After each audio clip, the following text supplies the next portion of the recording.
Hello, children. This is a lovely story called Balderella. Once upon a time, there was a nice little fella and his name was Baldrick, and he lived in a house with a very nasty man called Edmund Blackadder. And often Blackadder would say, "Baldrick, you are as stupid as Stuart McStupid, who won the Stupidest Man in Britain award 17 years in a row," which wasn't very nice because Baldrick was actually quite clever and often had some very cunning plans. One day, Mr. Blackadder said, "I have some very good news.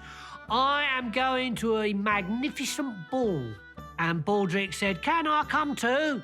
And Blackadder said, "I would rather go to the ball with a large toad in the final stages of leprosy." And Baldrick was a little hurt because he really wanted to go to the ball. So he went to his room and he did what he always did when he was sad, which was something to do with his turnip. Suddenly, a magnificent wizard appeared in a flash of lightning and said, "I am your fairy godfather and you shall damn well go to the ball." And Baldrick pulled out the turnip and said, "Thank you." And suddenly Baldrick found himself outside with a glorious diamond carriage and 4 fine black horses, and he was dressed in a suit made of gold with shoes of golden leather. And the fairy godfather said, "Now, go to the ball, but don't forget to come home before 12 o'clock or you will change back into the total ghastly numpty that you normally are." And Baldrick went to the ball. And when the princess saw him, she said, "Who is that very attractive, if slightly short young man in the golden suit?" And they danced the night away. And at one point, they went onto the balcony and had a little snog. But then the clock began to strike midnight, and Baldrick ran away.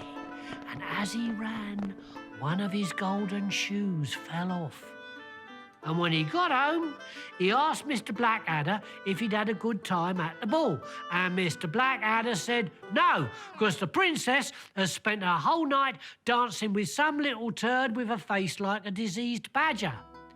And the princess was heartbroken, but then she hatched a very cunning plan herself and set off to find the person what had left the golden shoe.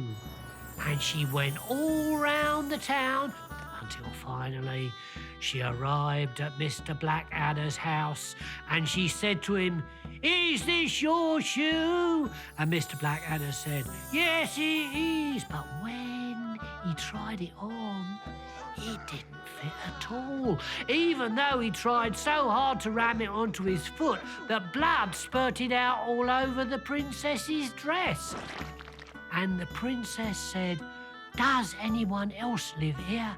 And Blackadder said, "No one human."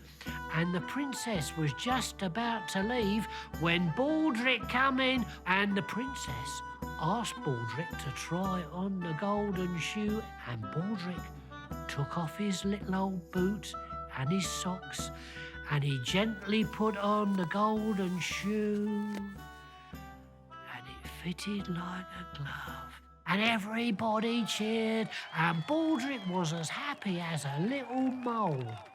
But then they all looked down, and unfortunately, when Baldrick had taken off his shoe, the princess had taken one whiff of his rotting feet and instantly died a horrible death. And everyone in the kingdom said, "Cut off his head." And Mr. Blackadder said, "Don't bother, it won't make any difference, there's nothing in it." And so they went away, and Mr. Blackadder and Baldrick lived unhappily ever after.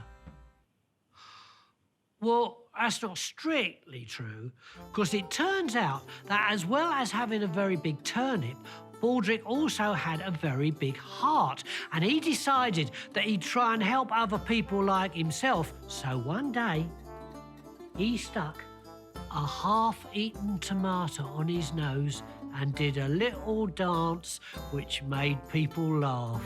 And in exchange for a giggle, the people gave him some money, which he then gave to others what needed it.